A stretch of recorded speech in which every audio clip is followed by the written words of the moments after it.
Évangile de Jésus-Christ selon saint Jean. Dieu a tellement aimé le monde qu'il a donné son Fils unique pour que tout homme qui croit en lui ne périsse pas, mais ait la vie éternelle.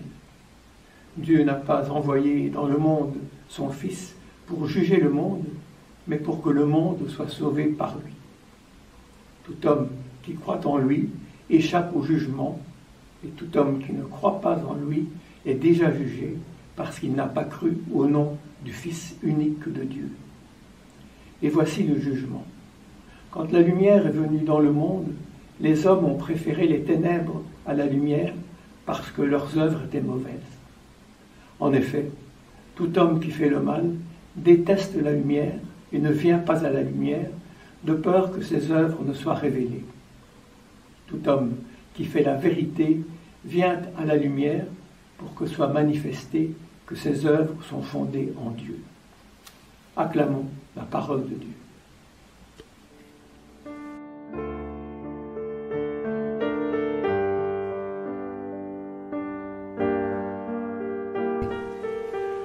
Frères et sœurs, on peut, comme le dit une chanson, s'appeler Abderrahman, Martin ou David.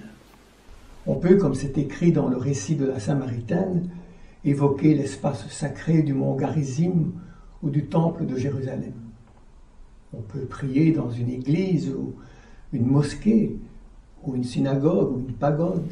On peut aussi être athée, agnostique, être dans le doute ou l'hésitation, sans conviction bien établie. Où qu'il en soit, chaque être humain peut trouver son chemin pour devenir plus humain et mener une vie digne. Je vous propose de garder en toile de fond cette diversité spirituelle que je viens d'évoquer au moment où nous allons aborder le texte évangélique que nous propose la liturgie d'aujourd'hui. Pourquoi? Parce que, à première vue, ce texte de saint Jean peut nous paraître bien excluant. On pourrait dire, en première lecture, que dans ce texte, il n'y en a que pour le croyant. Rappelez-vous toutes ces formules qui reviennent, qui sont répétées à plusieurs reprises.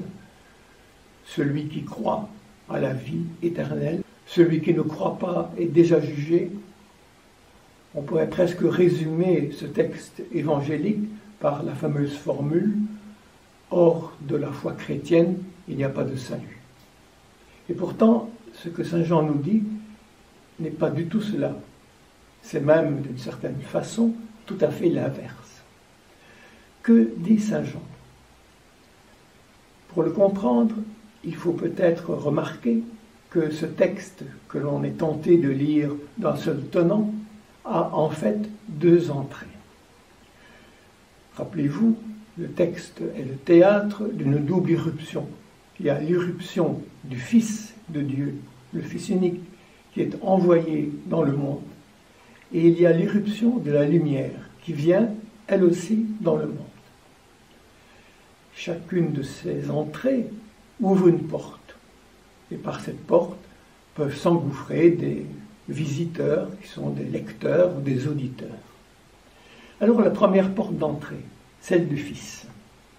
Le Fils entre dans le texte, le Fils entre dans le monde, et il se passe quelque chose. Ces visiteurs qui entrent par cette porte, ils sont en quelque sorte privilégiés, ou en tout cas, le texte les précise, ce sont des personnes, lectrices ou auditrices, qui sont déjà touchées par la foi chrétienne. À ces visiteurs-là, saint Jean vient dire l'amour de Dieu. Dieu a tellement aimé le monde qu'il lui a donné son Fils unique. Dieu se détache d'une part de lui-même. Dieu donne, il s'abandonne pour le monde. Et, pourrait-on dire, presque en contrepartie, l'homme grandit. L'homme reçoit un don éminent, celui de vivre. Mais saint Jean ajoute une précision. Il donne ce don à celui qui croit. Et c'est ici que l'on peut voir une forme d'exclusion. Mais saint Jean ne veut absolument pas parler ici de croyants opposés à de non-croyants. Saint Jean n'est pas un sociologue qui vient faire deux catégories de personnes. Saint Jean vient parler au croyant, il vient lui parler de sa foi. Il vient lui dire ce qui lui arrive, ce qui se passe quand il croit. Il ne dit pas « le croyant est sauvé parce qu'il croit », le croyant a la vie à condition de croire. Il dit quelque chose de plus simple, il lui dit ce qui lui arrive quand il croit. Le croyant, quand il croit, reçoit la vie. Le croyant, quand il croit, est sauvé. Saint Jean ajoute une autre précision. Le croyant est sauvé, mais il croit au nom du Fils. Saint Jean donne un complément au verbe croire. Et croire dans le nom du Fils, croire dans le nom de Fils, c'est effectivement devenir soi-même fils. Ce qui arrive au croyant quand il croit, c'est d'être sauvé, d'avoir la vie et d'être fils. Mais la conclusion de cette première traversée par cette entrée du texte, c'est qu'il s'agit d'agir comme le Fils, de faire les œuvres du Fils. C'est là le point d'aboutissement de cette entrée. Et puis nous pouvons nous tourner alors vers la seconde entrée, cette seconde porte grandement ouverte. Elle n'est plus ouverte ici à des auditeurs ou des lecteurs privilégiés.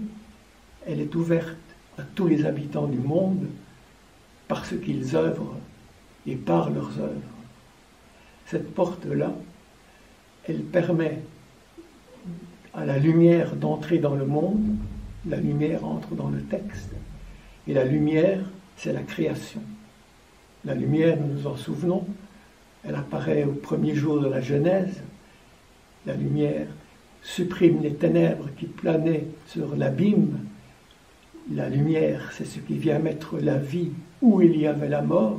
C'est la lumière qui vient mettre la vie dans le monde, là où il y a encore aujourd'hui la mort dans le monde.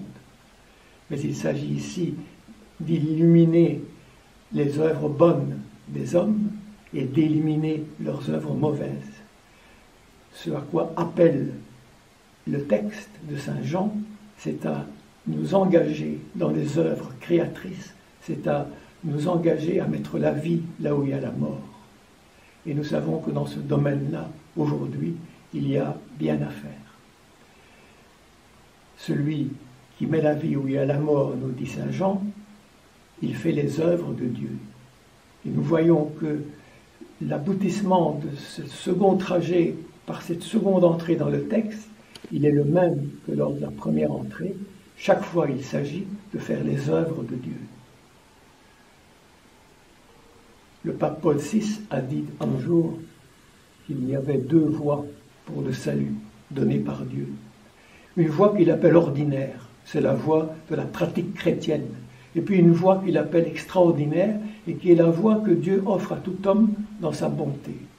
Eh bien, je pense qu'on peut voir dans ce texte de Saint Jean une illustration de ces deux voies, la voie de la foi explicite en Dieu et la voie des œuvres créatrices de vie et d'élimination des œuvres de mort. Cela me permet de terminer comme j'ai commencé par l'évocation d'une chanson. Il y a tant d'enfants orphelins, tant d'yeux mouillés, tant d'armes au poing, tant de balles tirées, tant de peur, tant de torpeur.